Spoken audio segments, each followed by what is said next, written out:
So good afternoon. Welcome to the UpSkill Works Forum series that engages business, education, and community leaders, policymakers, and leading thinkers on the key workforce issues our region and nation confront. I'm Peter Beard and lead the Greater Houston Partnership's UpSkill Houston initiative that serves as a backbone to bring together employers and business leaders, educational leadership, community-based organizations, and the public workforce system, which we'll be hearing from today. All of these folks come together to strengthen the talent pipeline our region's employers need and to help Houstonians connect to good jobs that increase opportunity and prosperity. And now just a few housekeeping details. First, all attendees are muted and your videos are turned off for the entirety of the webinar. Please do not use the chat function for Q&A. This will not be moderated for questions. The chat function should be used to connect with our production team if you're having technical issues. If you have any questions or comments, please feel free to use the Q&A tab at the bottom of your screen. This will be moderated throughout today's session. I'd also like to acknowledge the sponsors of the 2021 UpSkill Works Forum series. The Greater Houston Partnership and UpSkill Houston would like to thank our forum sponsors, Accenture, Silver Eagle Distributors and Winstead PC, HCA Houston Healthcare, Houston Community College, Lone Star College, the Merrick family of companies, Mustang Cat and San Jacinto College, and Dow and Western Governors University, also known as WGU Texas.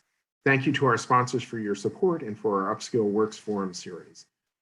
I'd like to now introduce Mark Guthrie, who will be introducing our session today that is focused on dissecting data, what numbers say about the recovery and how to achieve it. Mark is a shareholder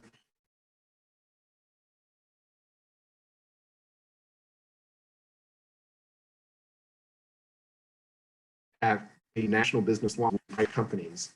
In his day job, Mark focuses on complex commercial litigation and arbitration, including construction-related transactions and disputes, insurance and reinsurance claims, and disputes and trade secrets litigation.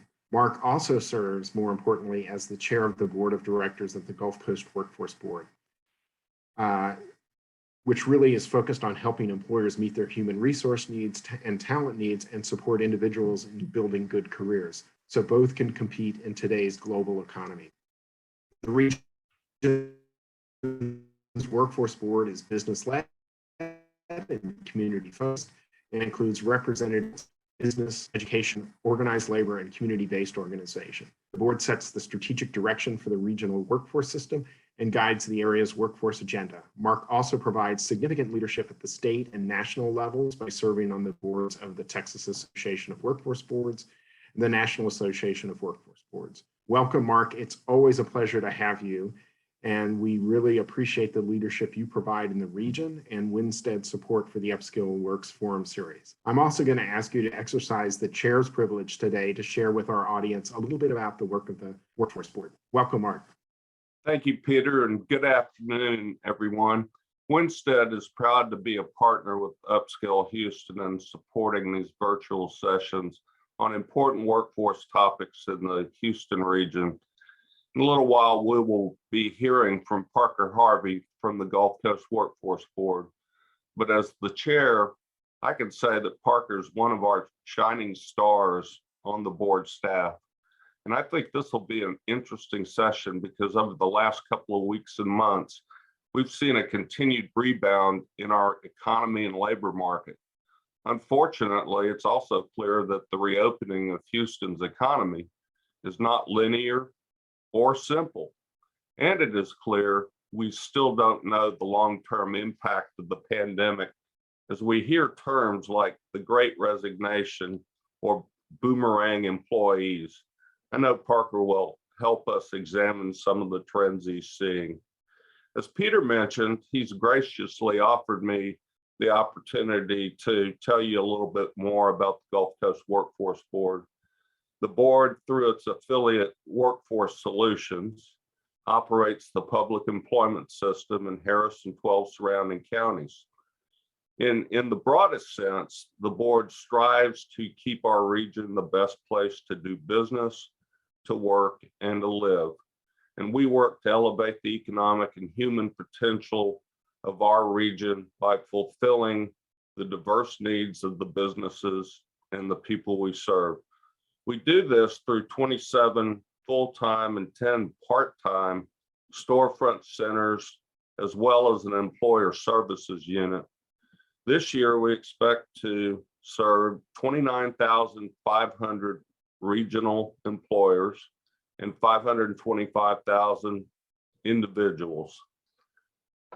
Support 25,000 families and 50,000 children with subsidized early education and childcare, which, as you all know, is an increasingly important topic in having people willing to go to work and able to go to work. This year, we expect to help more than 230,000 individuals go to work and to raise the incomes of 105,000 by at least 20%. We also expect to provide scholarships for more than 4,500 individuals in high skill, high growth occupations. We also operate the public adult basic education system, principally through a network or a consortium of colleges and other educational institutions, as well as sources of adult basic education that are supported by those institutions. We are also integrated with the vocational rehabilitation system and work very closely with them on assistance with people or for people with disabilities. We are employer driven and focus on the needs of the region's employers.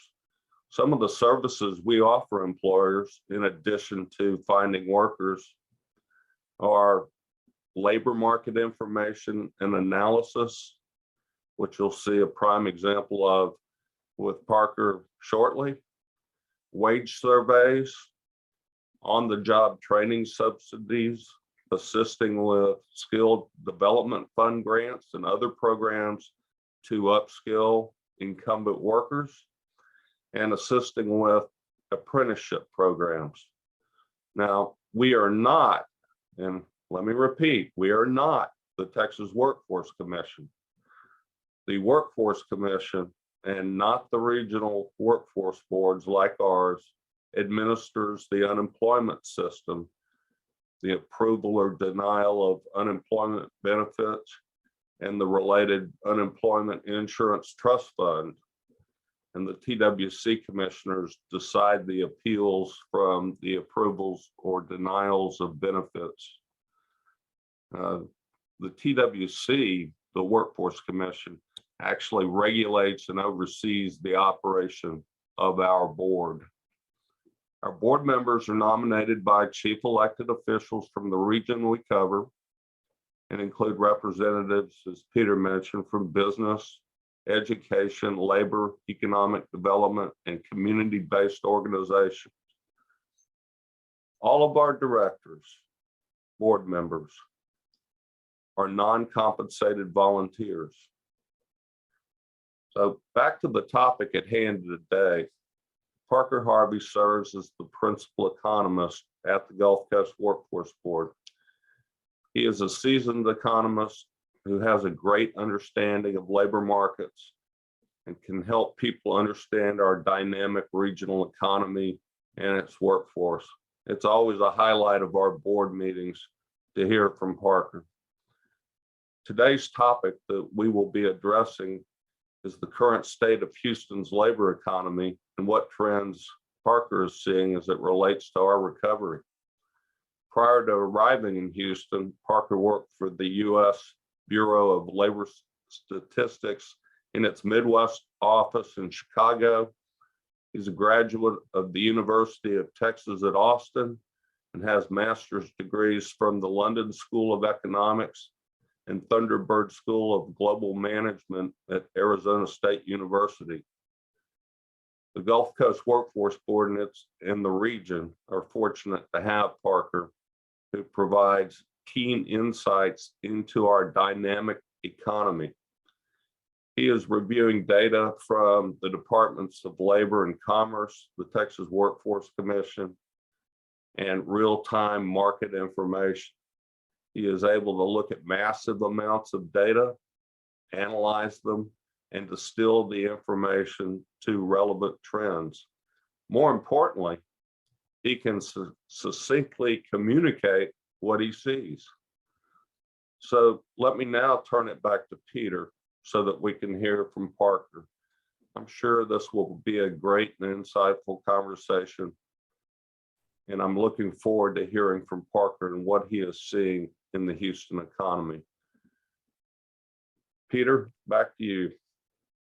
Thanks, Mark. And of course, we always appreciate your leadership because you've been, heading up, our workforce board for a number of years. And, obviously, it has been positioned as one of the better workforce boards, I believe, in the country. And, to your point, has a significant impact in the 13 county region. So we really appreciate your leadership.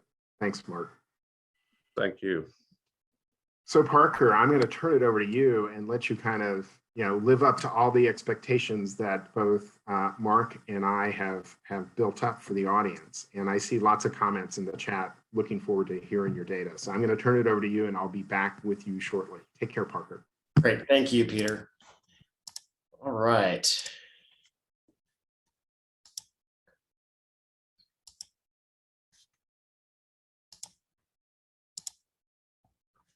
All right. Well, good afternoon, everyone. It's certainly an honor and a privilege to be back for this edition of UpSkill Works.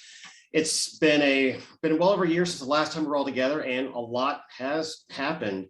We've seen a complete shutdown of the economy, unprecedented support to businesses and workers and families to try to stave off the worst effects of the disruption, partial reopening of the economy, vaccines, full reopening, early paring back of some of that support I mentioned, ostensibly to get people back into the job market earlier. Variants of the virus threaten to derail the progress we've made, vaccine boosters, and currently the highest oil prices since the end of the shale boom, which will hopefully accelerate the pace of recovery for us. And on the subject of recovery, the main topic of today's presentation focuses on that very topic and why our traditional ways of gauging it haven't been adequate thus far. So we'll look at some alternative measures instead as part of that and projected timelines for a full recovery. As a bonus, time permitting, we'll also take a look at how the pandemic has impacted the demand for certain skills, something we weren't able to do before because we simply didn't have the data. And without giving anything away, I think you'll find it equal parts informative as well as entertaining. So without further ado, let's go ahead and jump right in. So as of September, the Houston area is up a massive 148,100 jobs over the year. Now, to put this number into perspective, in a perfectly average year pre-pandemic, during a period when we're in a growth phase, i.e. not in the midst of a national recession or a local downturn due to oil prices, we would add roughly 65,000 jobs. So at this point, we are easily more than double that. Our previous record before the pandemic was about 123,000 near the height of the shale boom. So in any other year, 148,000 would be an absolutely phenomenal number for job growth. But because it's a year-over-year comparison with 2020, the year of the single largest drop in employment on record, we really shouldn't be that impressed, especially when you consider that a year ago we were down nearly 237,000 jobs. So to illustrate the point, here's a chart of our year-over-year growth over the last decade. And over here, we have this September's numbers and where we were as of September last year. But the main takeaway is this section over here, which is mostly 2021, is for the most part just the mirror image of this section over here, which is mostly 2020. In other words, our current job growth numbers are heavily exaggerated because of just how extreme the drop was last year. Now, why am I bothering to tell you all this? Well, it's because one of our standard measures of gauging how well the labor market is doing is the year-over-year change, typically December over December. And this December is guaranteed to show 100,000 plus number, just like we're seeing right now. But these figures are a byproduct or an artifact of last year's drop. It really doesn't give us a meaningful sense of how we're doing 18 months into the pandemic. On top of that, this issue of exaggerated growth is a problem that's probably going to be with us for at least the next couple of quarters or so. So since our standard method of gauging how well we're doing is effectively broken for the time being, we end up having to resort to some different approaches, such as this one here. In this case, we simply add up how many jobs we lost over March and April of last year, which is about 360,000, and then determine what percentage of those jobs have been recovered to date. Now, so when we evaluate things from that standpoint, how are we doing? Well, on the face of it, decent, but there's more to the story in light of the jobs numbers for September that came out on Friday. So as of September, again, taking everything at face value, we've recovered just under 70% of the jobs we lost over that 2-month period last year. So the good news is that we're at least past the halfway mark, but here's where things get a little more complicated. In August, our recovery rate was a little over 60%. So you'd be forgiven for getting excited at the prospect of us managing an 8 percentage point improvement in our recovery rate in just 1 month. The problem is that the sudden jump in recovery is a result of 2 things: an unusually large number of public education jobs coming back this year compared to previous ones. And either way, because they come back every year, we kind of have to discount them. And 2, a highly suspect increase in professional and business services driven by the supposed addition of 10,000 jobs by temporary staffing firms last month. 10,000 is about 2 times the previous record over the past 30 years. And on top of that, overall professional and business services has never added 10,000 jobs by itself in a single month, yet somehow one of its minor subcomponents, that being the staffing firms, supposedly did. Finally, professional business services is notorious for being overestimated, which has been the case roughly 4 out of the last 6 years. And 2020 saw it overestimated by a whopping 32,000 jobs. So when we look at this chart and we see that professional business services, second from the left, with the second highest recovery rate at 95%, we have to take that with a very large grain of salt. And if we discount all of the anomalies I just mentioned, we're left with a recovery rate that's much closer to 60%, which is still decent, all things considered for us, but it's not 70%. Now, leaving aside the issues I just mentioned, unfortunately, we've been falling behind the US and especially Texas for most of this year.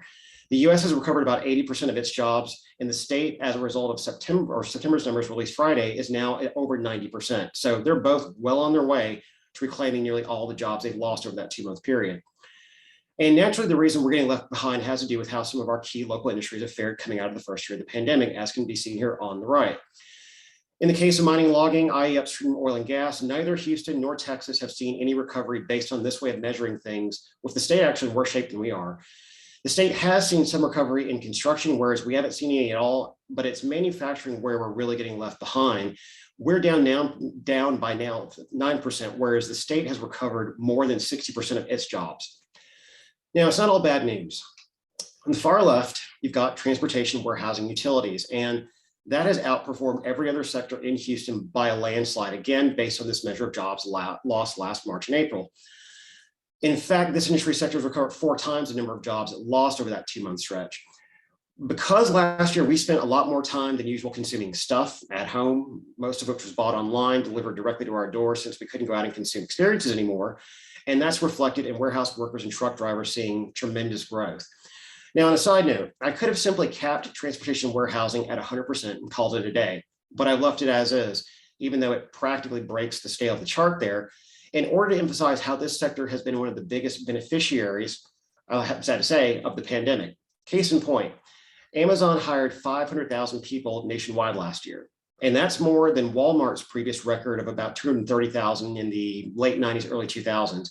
And in fact, the only thing comparable to Amazon's hiring last year is factories hiring for the war effort during World War II, just to put things in perspective. Now, I am obligated to mention that despite all the growth in transportation and warehousing, this sector only comprises about 5% of the 3 million total jobs here. So while it's certainly a positive, the overall impact on the total recovery rate has been pretty modest. Now, as I mentioned, there are some potential issues with professional business services. So I just want to briefly highlight a couple of things about the 4 other sectors directly to the right of it. Other services, education, health, retail, trade, leisure, and hospitality. First and foremost, leisure and hospitality, i.e. bars, restaurants, hotels, has had the second highest recovery rate for most of this year until last month, when the typical seasonal decline that happens to it each September lowered its recovery rate from the low 90s down into the mid 80s. So that's why it's currently sitting there in 6th place. The other thing is that thus far, it doesn't appear that these sectors have seen any real impact from the surge in the Delta variant, though some of the seasonal effects that are going on could be masking it. But regardless, these are the ones to watch if it looks like the pandemic is going to cause consumers to pull back again, but knock on wood, that doesn't happen. Now, in the short to medium term, these industry sectors reaching 100% is an important milestone. There's no question about it. But eventually, we're going to run into a problem using this approach. Based on the recovery rates on the left-hand side of the chart, we're probably a few months away from some of them reaching 100% or more. And once they do, our inclination will be to assume that they've finished recovering, and hence we don't need to worry about them anymore. The problem is, though, is that this approach doesn't fully capture the lingering damage to the job market in that 2-month period after that, or after that 2-month period rather, which is why it's going to be necessary to start measuring the recovery based on how many jobs are needed to close the gap between wherever we are currently and February 20, just before the pandemic hit. And that's what's shown here. Now, admittedly, the last chart was a bit more inspirational given the double and triple digit percentages that we saw, while this one is a bit more aspirational, but it's also more grounded in reality as it better captures the full extent of the work ahead of us.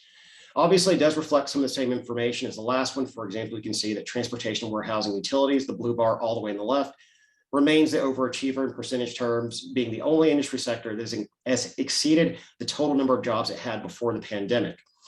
Conversely, it also shows construction all the way over there to the right, which was also the worst performer in the previous slide, with a gap of nearly 33,000 jobs need to get back to its pre-pandemic level of employment. So going forward, this will be one of the key ways to gauge the recovery, as the previous method I showed you will become less and less useful over time. Now, here's another way of gauging the recovery, if not the overall resilience of our region's economy, and it's something that might surprise a lot of you. So this is a chart of the absolute number of jobs in the region each month for the last 5 years, ending with March of this year, which happens to be the most recent data we have available from this particular source. And you can see it climbing steadily, repeating seasonal peaks and valleys, but the overall trend is clearly upward until we get to April 2020, where it falls by some 350 to 360,000, just 2 months, followed by a partial rebound and leaving us down by only 177,000 jobs as of March of this year.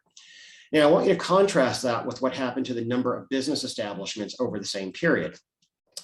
Not only was there not a corresponding decline in the number of business establishments in the region to go along with the drop in employment, but in fact, we managed to add 4,300 new businesses or locations of new or existing businesses across the region over the course of the first year of the pandemic. So the next logical question is, well, what was driving that business formation and expansion during the fastest economic downturn in living memory? Well, here's the answer. The chart that I'm about to show you lists the top 20 sources of business establishment growth throughout the first year of the pandemic. And the number one driver of the increase was the very top, something called unclassified businesses, which isn't very helpful at all. Unclassified businesses accounted for more than a fifth of the gross increase of nearly 5,500 new establishments over the past year. Now, there aren't a lot of insights into what specific types of businesses those really were, but we do know a few things. We know that there's only about 2,400 total of them in the region, and they only employ about 3,500 people, which means there's only about 1.5 people on average per establishment in this category. That suggests that these are very small operations, likely a self-incorporated owner-operator, maybe a gig economy worker. It's not really clear. The only other thing that we know is that wages for unclassified industries were about $800 a week, which puts them at around $40K a year, which is in line with the median annual salary for all occupations collectively in this region. So these are decent, but not especially high wage jobs. Now, don't confuse that with the median household income, which as of 29 was a comparatively higher $69,000 a year. Excuse me. Now, what I suspect happened is that with the chaos of last year, these businesses simply couldn't be classified correctly. And at some point down the road, they'll be moved to the appropriate industry when someone can do that, but it doesn't negate the fact that they were being formed during a period of enormous economic uncertainty. And even if we remove them from the picture, we would still have a year-over-year net gain in businesses of over 3,000. Now, in distant second place, surprisingly, you've got management, scientific, technical consulting, which conventional wisdom says that this is an extension of oil and gas, or at least somewhat dependent on it, and therefore should have seen minimal growth. But in fact, this industry has recovered over 80% of the jobs it lost last spring, indicating that something other than oil and gas is driving its recovery. Then you've got more professional and technical services with computer systems design and accounting. And then finally, number 5, we get to general freight trucking, which was a key contributor to that astronomically high recovery rate of transportation and warehousing that we saw a few slides back. Now, on the right side, we have industries that saw businesses close down last year, starting with individual and family services, suggesting that unfortunately a decent number of social service organizations permanently shut down last year as service delivery became difficult, if not next to impossible due to the pandemic. And this was followed by clothing stores, which as a non-essential type of retail, already on a slow downward trend for many years before the pandemic, was only further hampered by an environment where if you're not going outside very much, you're probably not buying a lot of new clothes. So together, these two industries accounted for nearly a quarter of the 1,200 closures that we saw last year. Third place, you've got private households. Really what that means is domestic help like housekeepers and nannies that were actually formal payroll employees of someone's household, meaning they were issued a W-2 for tax purposes. Now, this isn't surprising given the shift to work and school from home, not to mention the fact those domestic workers in many cases had their own families facing the exact same challenges posed by the pandemic. Then you've got support activities for mining, no surprise there, given the collapse in oil prices last year, and a little bit farther down, you'll find oil and gas extraction as well. Now, interestingly enough, offices of physicians also shows up as a contributor to the gross decrease, with about 40 of them closing down, possibly because of the deferred seeking of elective healthcare services. But what's surprising is that while the number of physicians' offices declined, the total number of jobs in this space actually went up. And in fact, over the last 3 decades, there's been a trend towards larger practices going from an average of about 5 workers per physician's office back in 1990 to about 10 per office today. And there may be some of you in the audience with some insights into what's been driving that trend. So just to bookend this section, the 5,500 increase in business establishments on the left in orange, plus our 1,200 losses on the right in blue, leaves us with a net gain during the first year of the pandemic of about 4,300. And ultimately, this is just another way of gauging the recovery, because it shows that business formation and expansion continued last year despite the economic environment. And if businesses are continuing to form, that will eventually translate into job creation. Now, one other way of gauging the state of the recovery involves looking at different types of unemployment and how the composition of unemployed individuals has evolved in the past year and a half. But before getting into the specifics, we need to define a few concepts. So on average, during any given month throughout 2018 and 2019, there were roughly 136,000 unemployed people in the region. And then we're talking about a period that saw some of the absolute lowest unemployment rates on record for the Houston metro. And given those historically low unemployment rates, we can safely say that the economy was effectively what we call full employment. And we can in turn think of those 136,000 as the lowest number of unemployed people that we can achieve given the size of our current labor force. Now, the reasons why those 136,000 are unemployed are varied, but we can start by grouping them into 2 categories. In the first category, for example, you might have people that voluntarily left one job in search of another. Others may be just entering the workforce for the first time after completing their education and training. You might also have individuals returning to the workforce after a leave of absence to care for family members. And others still may have relocated to the region from elsewhere without a job lined up in advance and are looking for work. And in some cases, an employer might simply go out of business for reasons specific to that business, resulting in layoffs. Now, this first group of examples is what's known as frictional unemployment. And of the types of unemployment that exist, it's arguably the least problematic because it tends to be related to individual timing and choice when it comes to entering the job market or isolated circumstances rather than the overall health of the economy. In our second major category, again, making up some portion of that 136,000, you have individuals unemployed due to things like changes in technology evolving faster than skills, leading to the proverbial skills gap, technology eliminating some jobs altogether, industries consolidating or moving offshore, and of course, there are individuals, unfortunately, with personal barriers that indirectly or maybe even directly impact their ability to sustain gainful employment. These are all examples of what is known as structural unemployment, and it's some of the most difficult unemployment to tackle, even with well-funded policy interventions designed to mitigate it, as we in the workforce world are well aware. Now, a key thing to understand is that these first types of unemployment, frictional and structural, are with us at all times, regardless of how well or how poorly the economy is doing. And they were certainly with us in 2018, 2019. But there's a third type of unemployment that did not exist in the years immediately before the pandemic, and it should be fairly obvious what that is: unemployment caused by the pandemic, because it hadn't happened yet. However, once it did begin and we lost some 360,000 jobs in a matter of 2 months, a third type of unemployment known as cyclical unemployment, which rises and falls with the economy, became the dominant type. So let's assume that original 136,000 represents a persistent base level of unemployment made up of frictional and structurally unemployed individuals that are always with us, and any additional people unemployed from March 2020 onward became unemployed due to the pandemic. Now, obviously, as the pandemic drags on, discerning who is unemployed for exactly what reason and whether that reason has changed in the last year becomes difficult, because while the pandemic has obviously made finding a job much harder if you were unemployed before it started, the original factors for that unemployment predate the pandemic in a lot of cases. So let's assume that for the most part, there have been 2 distinct groups: pre-pandemic unemployed individuals and pandemic unemployed individuals.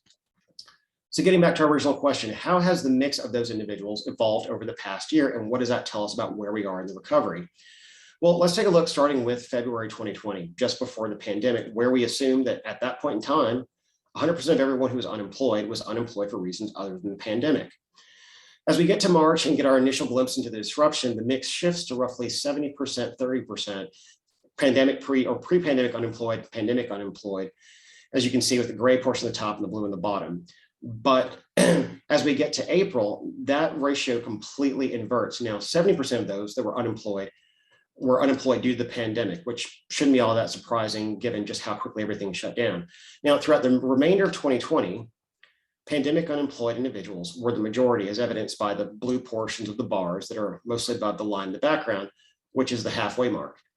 But starting around January of this year and every month thereafter, the pandemic unemployed were likely not to be the majority anymore. And as of August, those individuals potentially make up under a third of the total unemployed population, the lowest share that we've seen since last March. So while this requires a bit of setup, it's just another way of measuring the recovery that once again shows that we've made it past another halfway mark. Now, beyond that, the main point I want to make is that the 200,000 unemployed people in the region as of August are not all unemployed for the same reasons. And as we get closer and closer to a total of 136,000 roughly once again, we can be more and more confident that the number of individuals unemployed because of the pandemic has continued to shrink. Now, our last means of gauging the recovery borrows from one that we've already seen, specifically the one that measures the gap between the number of jobs we had in February 2020 and whatever our current month is. But this takes that idea a couple steps further. So here's how this is going to work. We're going to start with how many jobs we had in February 2020, just before the pandemic, which was about 3.2 million.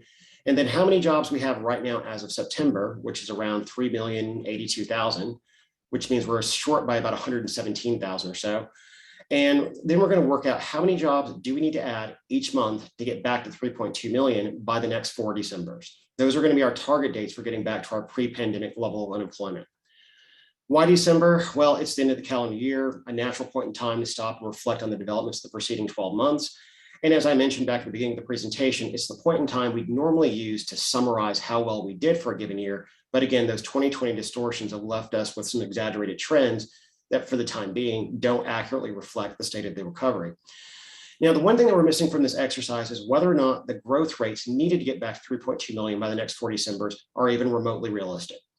So to answer that question, we'll look back historically to see if we've ever managed to grow at those rates in the 3 decades before the pandemic as evidence for whether or not we could potentially do it again. So let's start in reverse chronological order with December 2024 and see what would it take for us to get back to 3.2 million by then. So what would it take? Well, on average, about 3,100 jobs each month for the next 39 consecutive months, which works out to a monthly growth rate of around 0.1%.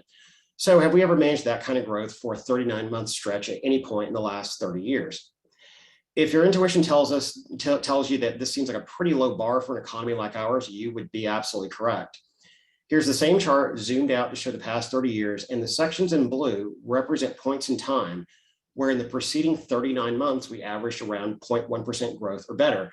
And to clarify, we have multiple consecutive overlapping 39-month periods contained within these blue shaded areas.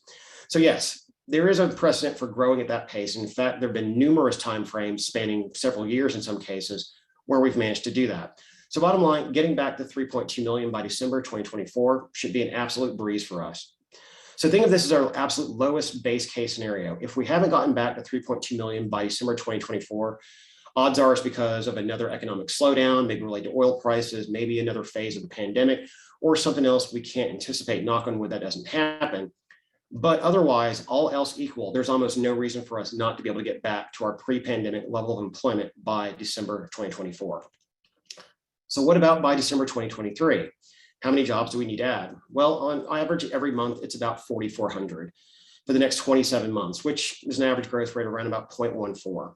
So a bit faster than our previous timeline, as you'd expect. So once again, have we ever managed to do this? And the answer again is yes. We have some pretty long stretches, in fact, where we've grown that fast, as you can see in the area shaded in green. So getting back to break even by December 2023, also very much within reach. This is good news because it means we can shave a full year off of our recovery timeline and still be fairly confident that we can get back to 3.2 million by then. I'll also point out that 0.14% is a bit less than our average monthly growth rate in the 3 decades before the pandemic, which is about 0.17. So if we manage just to grow at our pre-pandemic long-term rate, December 2023 and even a bit sooner are pretty much guaranteed. All right, let's up the ante. How about December of 2022, next year? The number of jobs we need on average goes up a pretty good amount to about 8,000 or so for a growth rate of around 0.25, and that's for the next 15 months. So compared to what we've seen thus far, this is a fairly aggressive pace. So let's see if we've ever managed to do it before. Once again, yes, we have, but for smaller stretches of time than our previous 2 scenarios thus far. And what I do like about this chart is it shows those periods of fast growth early in the cycle just before the peak. And I think there's a decent chance we're currently in the early stages of a growth period similar to those past ones that you can see in dark gray. Side note, if you're wondering why there isn't a gray section just before the drop due to the pandemic, growth rates around that time were between 0.18 and 0.22%. So a decent pace, but below our threshold of 0.25 that we're using for this particular scenario. Last but not least, what do we need to get 3.2 million by this December? Now at this point, we have skipped over ridiculous speed, ludicrous speed, and we've gone straight to plaid for those of you who recall Spaceballs, because it would require almost 40,000 jobs each month for the remainder of this year to get there. And spoiler alert, we have never grown anywhere near that fast over a 3-month period pre-pandemic. The closest we've ever gotten was May and June of last year, which stand as the 2 biggest months on record for job growth for Houston. We added about 100,000 jobs over that period, but that was again due to the rebound effect from April's plunge. So we really have to discount it because of what was going on. So to recap, our scenarios ending with the next 4 Decembers, a full recovery by 2024 is absolutely within reach, and it's practically a given as it's a very low bar for us. December 2023, almost guaranteed that we can manage this. As you saw, plenty of periods where we've done it before, and it's below our long-term growth rate. So this scenario is definitely viable. As for December 2022, I'd say there's a good chance of pulling this off. There's not a ton of room for error, but then again, we have done it before. And then finally, by the end of this year, it's physically impossible. So out of our 4 scenarios, we've got one that we can go ahead and completely write off. So what about the other 3? Which one is most likely to characterize our recovery going forward? I'm going to go on the record and say that I think it's December 2022, and here's why. I am pleased to present to you my December 2022 forecast for the region. So let's talk about our expectations for some of the sectors. Professional and business services will lead the way with over 17,000 jobs next year, as the professional, scientific, and technical portions that support oil and gas continue to build on the early momentum that they've shown this year. Leisure and hospitality, after seeing massive over-the-year gains throughout this year, will start to revert back to a more normal pace of growth at around 11,000. Likewise, transportation, warehousing, and utilities will also start to see its growth moderate after setting multiple records this year. Mining and logging will finally start to participate more fully in the recovery and building on some of the momentum that we've seen in the last few months. Healthcare and social assistance will continue to be the steady, reliable source of job growth that it's almost always been. And with mining and logging, professional business services, we can expect durable goods manufacturing to finally see some improvement next year. Other services, your salons, your beauty shops, barbers, repair services will also start to moderate after tremendous rebound throughout much of this year. Wholesale trade will likewise be a beneficiary of the improvements in areas related to oil and gas. Construction, after being down every single month year over year since the start of the pandemic, we will end up the year about 2,100 jobs. The remaining sectors will post a mixture of moderate growth and even a few declines, with retail, the most notable one, resuming its pre-pandemic downward trend as the shift to online shopping that got a major boost from the pandemic, as I mentioned before, continues to dominate over traditional brick and mortar establishments. So by next December, year over year, job growth should come in at around a little under over 70,000 jobs. That number is admittedly a lot lower than our current 148,000 that I started off the presentation by talking about, but those kinds of numbers aren't normal. And as mentioned, they're mainly byproducts of extreme drop in 2020. So as we get further and further away from year 1 of the pandemic, we'll start to see more reasonable over the year growth numbers. Now, what's more, if we manage to stay the course, for the forecasted growth shown here will also get us back to our pre-pandemic level of 3.2 million jobs by next December. Keep in mind, the 4 scenarios from before were simple straight line extrapolations, whereas these numbers are from a traditional forecast. And the fact that it gets us back to 3.2 million independently of those scenarios is why I think our 3rd scenario with the target date of December of next year is the most likely. Now, last but not least, as the job market continues to heal, our more traditional methods of gauging the health of the economy, like year-over-year growth, will start to become more relevant again. And some of the more exotic measures that I shared with you will become interesting to follow, but less and less necessary. So that concludes the first part of the presentation. I will pause there and we'll answer some questions. And then if we've got time, we'll jump into part 2. So thanks, Parker. As always, it's great to see you. Thank you. And one of the things that we saw in the Q&A was related to this broad question that we see the headlines, employers need people, but we have unemployed people, and there's obviously a disconnect. So who are some of the employers in Texas and Harris County? And you could do it by sector, or if you know kind of, specific company, which I suspect is hard since you really have to be a big company to show up in the numbers. Does that make sense? Yeah, it does. I mean, some of the big ones that I've seen, and keep in mind, figuring out exactly who's hiring depends on what period of time you're looking at, and that's always in flux. But big ones like, obviously Amazon, I think they account for 16,000 jobs now in our region, which basically comprises almost 3/4 of all the transportation warehousing jobs, if I'm not mistaken. Walmart's been others. You've got 2 big retail ones. Others right off the top of my head, honestly, I'd have to stop and look. It's something I would just simply have to have in front of me since it's something that it's always changing. But we do have employers hiring. Now, to that point about employers having a hard time, I think what's happened is between people having nest eggs saved up from the past year, some of it thanks to some of that stimulus, there are people who are taking the time to be a lot pickier about their next employment opportunities than they would have been before. You also have people who would have switched jobs normally in 2020, but the pandemic derailed that. So you've got a lot of pent up demand for switching of jobs that didn't happen in 2020 that's starting to show up now as well. You've also got people who've looked at their jobs over the last couple of years or so and said, I don't want to go back to doing that anymore. And so they're also looking for opportunities, going back in education and training and whatnot. So there's a number of factors that are causing that dislocation that we're seeing. But as time passes, that will eventually be worked out. That those safety nets, those nest eggs that people have built up will eventually be drawn down to the point where people are going to have to be a bit less picky. But I still think we got a ways to go before we get to that point. No, I think that's right. And I also think there's another piece to this, which unlike the last recession, most people's portfolios didn't go down and in fact have gone up. So there's probably folks that, historically in a recession would go, I'm not ready to retire because my nest egg needs to be built up as well. So I think there's another element in that space, as well as kind of, we also know, and I know we're going to get to the next one, which is some skills have been pulled forward.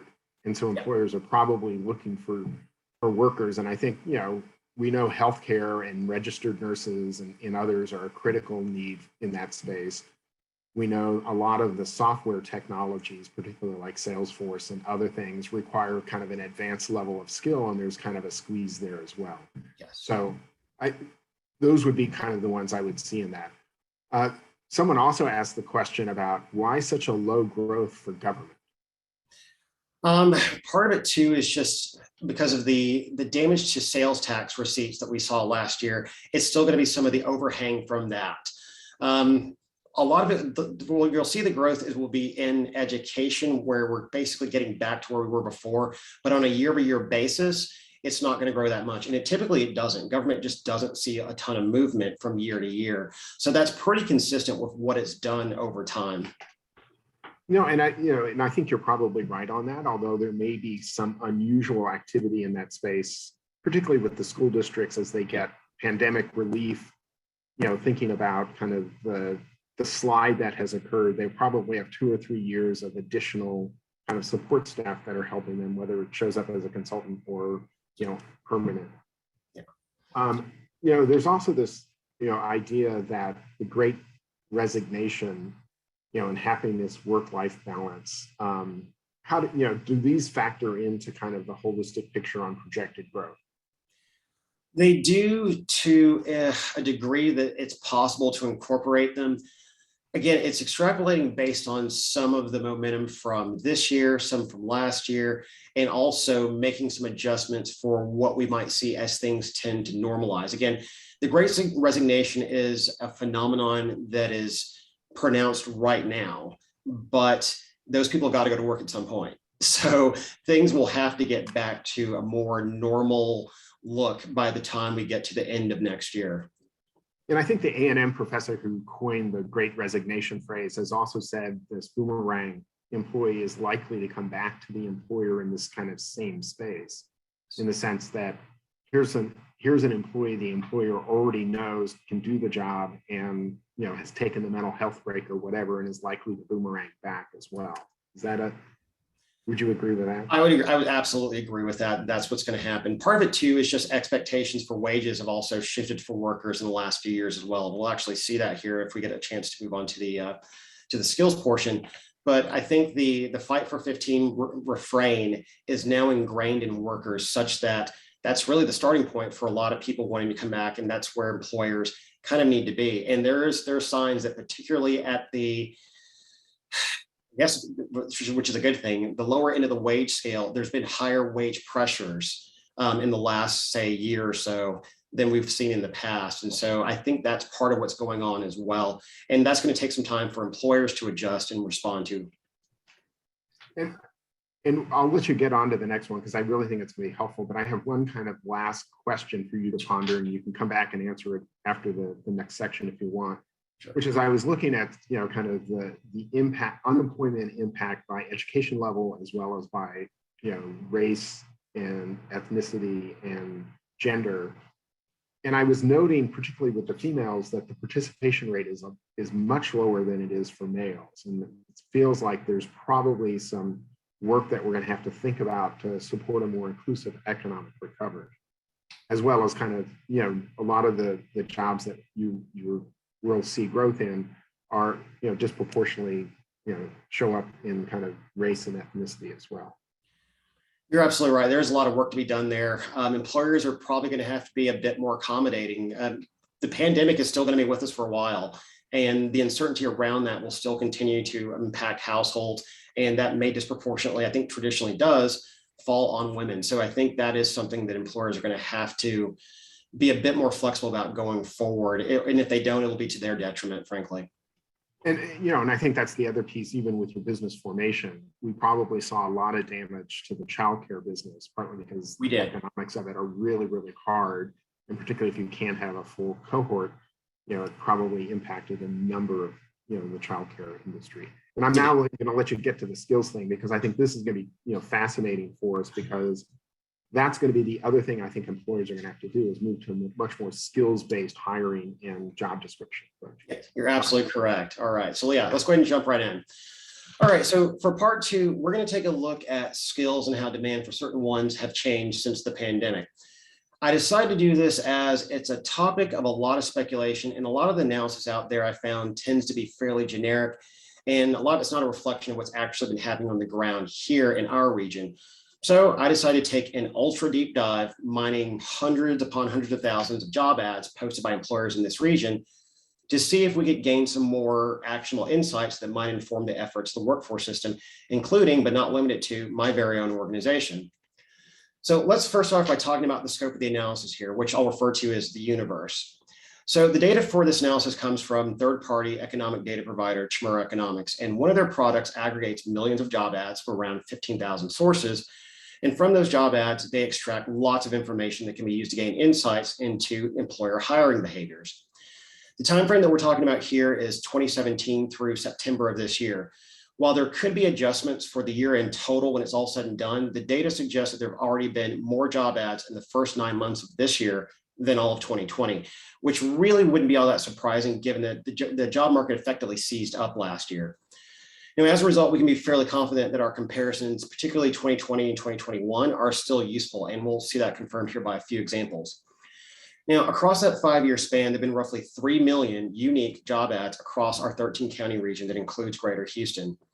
And based on queries of those job ads, I was able to identify roughly 2,500 unique hard skills. There may be more hard skills in Tomorrow's database than 2,500. However, with the tools available, I was only able to identify that many. With that said, as you get to skill number 2,499, the number of job ads in which they appear are so small as to barely register. In other words, the largest and most relevant skills are captured in the first few hundred. So if we're missing anything, it's going to be on the margins. Now, the last thing I'll note is in this universe, there are 2 types of hard skills: general hard skills and specific hard skills. And let me give you some examples here. So for example, photo editing software would be a general skill, and that's distinguished from experience with Adobe Photoshop, the trademark technology specific skill, even though we understand that experience with the latter by definition means experience with the former, but not necessarily the other way around, as there are other photo editing programs out there. Now, could someone experienced in photo editing other than Adobe Photoshop become competent in it without much effort? Probably. But the fact that an employer specified Adobe Photoshop by name, and this is just a made-up example, but it illustrates the point, may signal that in order for an applicant to be competitive, general experience in photo editing, for example, might not be sufficient, especially if the employer places an extremely high value on getting a new hire that has next to no learning curve for the specific technology that their organization uses. How common this is, I can't say, but I can tell you I have seen employers here in this region with my own eyes that refuse to consider applicants with highly relevant technical skills, but lack the experience for the specific platform that they use. So for some employers, it does matter. All right, one of the burning questions: what kinds of skills have seen an increase in demand since the pandemic? So to answer that question, I looked at the 2,500 hard skills in our universe, and I kept the ones with the highest percentage growth from 2019 to 2021, and at least 500 job ads thus far this year. I then separated the skills out into specific hard skills, which are trademarked and or proprietary technologies for the most part, and general hard skills like the photo editing software example from before. So starting with the specific hard skills, here are the top 20, and their growth rates range from as low as 8% towards the bottom to as much as 130% at the top. And there are quite a few household names on this list, but there's some others that you may not be as familiar with unless you're in a role or in an industry that uses that particular technology. At the very top is one that I wasn't familiar with called Terraform, which according to their website is, and I quote, an open source infrastructure as code software tool that provides a consistent command line input workflow to manage hundreds of cloud services, for example, AWS. So the operative word in that bewildering description is cloud computing, something that has really taken off in the last couple of years. And I'm happy to say that my organization has definitely started to support with additional funds. And several of the technologies on here are either cloud platforms or they are increasingly hosted and managed on cloud platforms. Now, I won't go through the entire list, but suffice it to say that IT is very well represented. Now, on the right, we have the top 20 fastest growing general hard skills. And at the very top of this list is mixers. And we're not talking about the inexpensive consumer food mixer you might have at home or even a cement mixer, but we're talking about commercial grade food mixers that you find in the bakery section of your neighborhood HEB or Fiesta. And I'm not mentioning those just randomly. Those were 2 that showed up. And just FYI, the one on the right was priced about $1,200, just to give you an idea. Overall, you can see there's quite a bit more variety when it comes to the general hard skills, as evidenced by the fact that you have cell cultures, counseling, patient care, inventory control among the top 5. And things like cell cultures, the PCR tests, FDA regulations, clinical research, patient care would all seem to be related to the healthcare system response to the pandemic. While others like inventory control, barcode scanners, and e-commerce probably reflect the increase in warehousing and online shopping that I talked about earlier. So what about wages? If advertised wages are climbing, that also says something about the demand for certain skills. So again, we start with our 2,500. This time we're going to keep the ones with the highest percentage increase in wages adjusted for inflation from 2019 to 2021, and at least 500 job ads this year. Again, we'll separate them out into specific and general hard skills. So amongst this group of hard skills, real wage gains were between 10% towards the bottom and as much as 130% at the top. And at the top of this list is Blackboard Learn, which I'm sure some of you on this chat are familiar with. It's a virtual learning platform, and in light of institutions in this region and elsewhere having removed thousands of students from in-person classes to 100% online in a matter of weeks last year, it's not surprising that demand for experience managing a virtual learning platform skyrocketed. And just to be a little bit more specific, the job ads referencing Blackboard Learn specifically went from advertising wages of about $20 an hour in 2019 to about $48 in 2021, just to give you an idea. And second, you've got Facebook, which some of you might have mixed feelings about. I know I do, but between this year and last, there have been over 1,100 job ads referencing Facebook as a skill. And the wages disclosed in the job ads featuring Facebook have risen in real terms by 65% in the last 2 years. So it does seem like this Facebook thing might actually have legs. Now, beyond that, there's quite a bit of variety here, from Android for phone apps, ServiceNow, which is a cloud computing name you might not be as familiar with, GitHub for software version control management, and various other applications like Autodesk Revit for architects and engineers. I'm sure that's pretty popular in this region. Atlassian Jira for issue tracking, and then programming languages like Perl, Java, and Ruby. Now, for general hard skills, the range of wage increases is about 20 to 60% from top to bottom. And among the ones shown here, we see some familiar skills from the last one. But at the very top, we see underwriting. And a follow-up query I did to clarify what type of underwriting revealed that it was mortgage refinancing, which many of you recall and may even have taken advantage of last year as interest rates were cut to near zero overnight virtually. And that incentivized a lot of people to refinance and lower their mortgage payments. Not to mention the fact that you have people with a couple of months to gauge the pandemic, assess their housing situations in light of remote work and school, and decide that a change or an upgrade was in order. Other notable ones on the list: network security, which between the hacks of organizations' networks and supporting more remote workers, that makes sense. Experience in intensive care unit makes sense for obvious reasons. Radio frequency appears to be a reference to RFID tags as a part of the warehousing, logistics, and inventory management. Again, harkening back to our transportation and warehousing triple-digit recovery rate. Now, in this example here, this is a little bit different. So in the investment world, there's a term used to describe companies that have managed to raise their dividends each year for, I think, 20 or 30 consecutive years, and they're referred to as the dividend aristocrats, as they're an elite group of companies that have consistently been profitable for a very long time. So I took that idea and I applied it to our hard skills to identify any that have seen 4 consecutive year-over-year increases in appearances in job ads between 2017 and 2021, as this implies that demand for these skills is not just growing, but the rate at which it's growing is increasing with each year. So this is a very high bar to meet, and I'll go ahead and tell you the list of hard skills meeting this standard is pretty small. In fact, there was only one: WhatsApp. So for those of you who aren't familiar with it, WhatsApp is an instant messaging platform mainly used on mobile devices owned by Facebook. Allows users to send text messages, make voice and video calls, share images, things like that. It's been around for more than a decade. Facebook picked it up in 2014, and most of its initial popularity was outside of the US, which is where I encountered it. And here's a look year by year at the number of job ads in which WhatsApp has appeared in this region.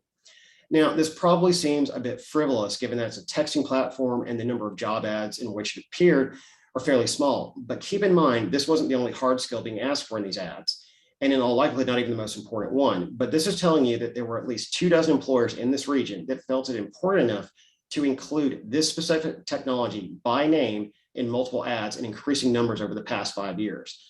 And the range of occupations citing WhatsApp in the ads is far more diverse than you might think. So, for example, we can see down here, you've got everything from occupational safety health specialists, janitors, general ops managers, property managers, purchasing agents. So this isn't just showing up in ads for like social media marketing jobs or something like that. And the fact that 5 of these are managerial roles suggests that really what's happening is that this is being used as a tool to manage teams of people. And I also suspect that employers in this instance, what they're actually trying to do by including this, they're trying to signal that they're looking for managers that skew somewhat younger, given the type of technology this is. Remember, the oldest millennials turned 40 this year. And even those who are, say, 5 years younger are at the age where they're starting to enter into management. So that would seem to make sense for this. Now, lastly, one of the reasons I decided to do this analysis was to try to identify any hard skills that did not appear in any job ads in 2017, 18, or 19, and made their first appearance in 20 or 21, in order to get at the question, what kinds of truly new skills are employers demanding in the wake of the pandemic? So I've termed these skills as emerging hard skills. So the suspense is probably killing you at this point. I'll start off by telling you that this exercise returned a grand total of 25 emerging hard skills out of a possible 2,500, as I mentioned before. But that comes with a qualifier that all of them except for 2 were so uncommon that they showed up in less than 10 job ads in 2020 or 2021.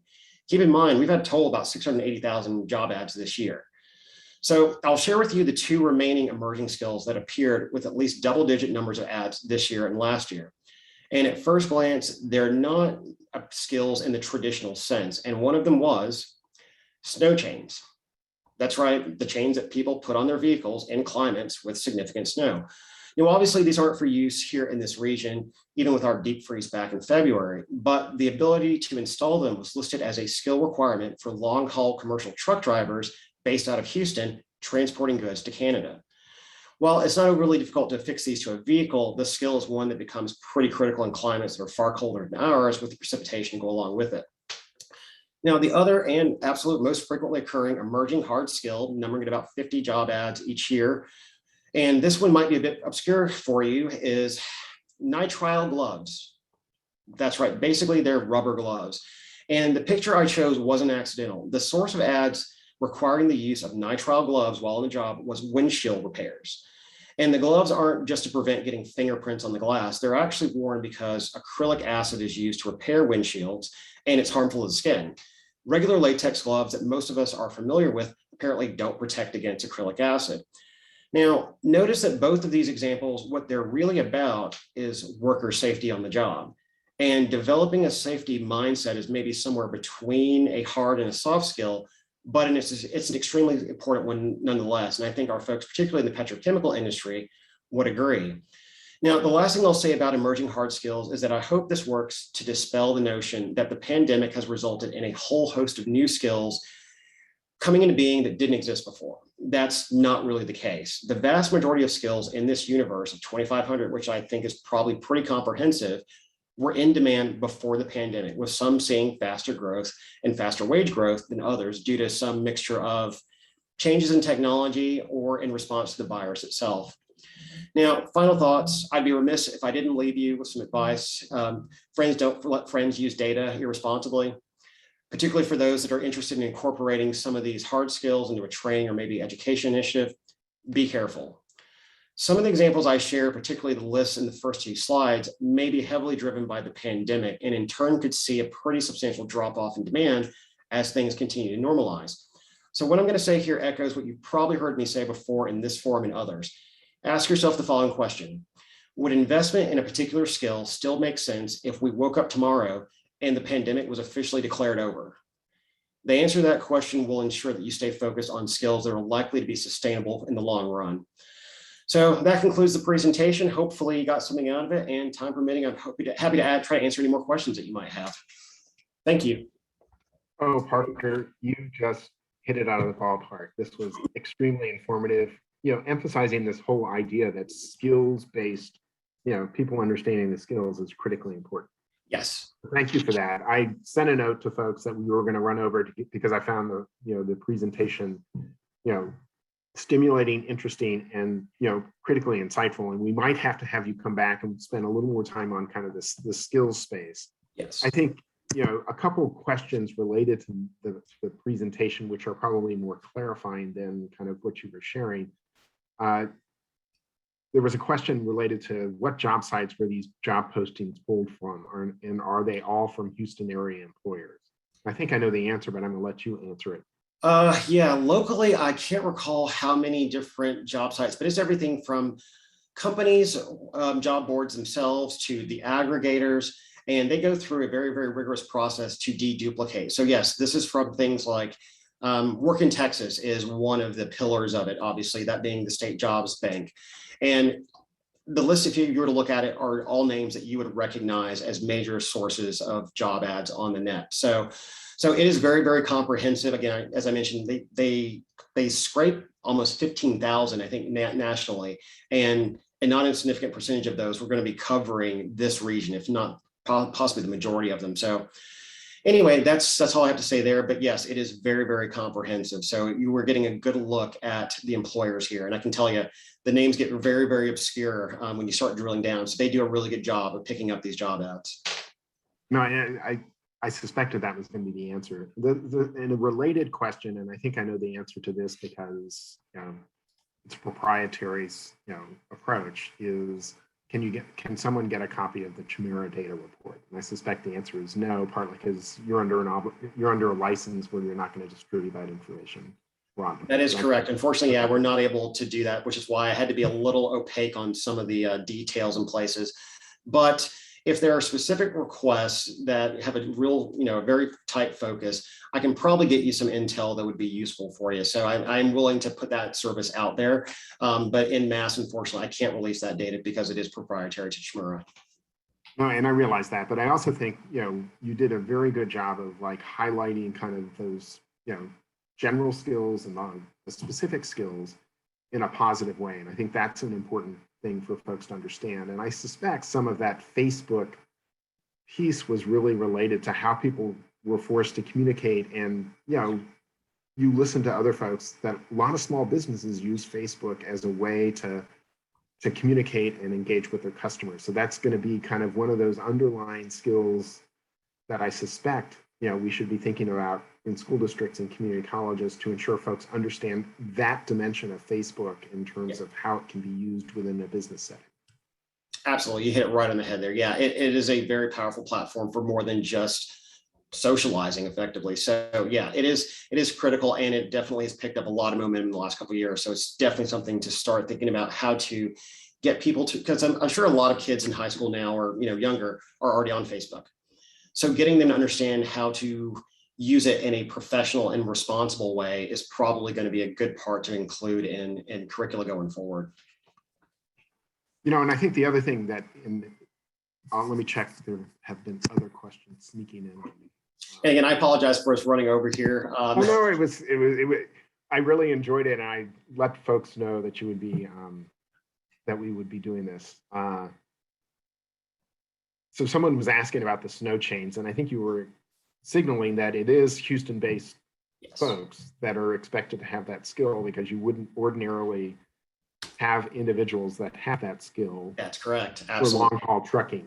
Yep, which is why they chose to specify explicitly in where you would be transporting goods. So yeah, for that employer, it's extremely important, and for those workers, it's going to be as well.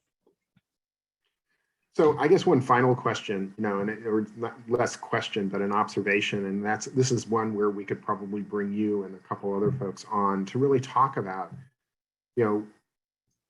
how to think about describing what proficiency in the skills are, because it's great to list the skills, but we also need to have a clear idea what proficiency looks like, because I think that, that's how, employers, when they, in the first 90 days are checking for proficiency.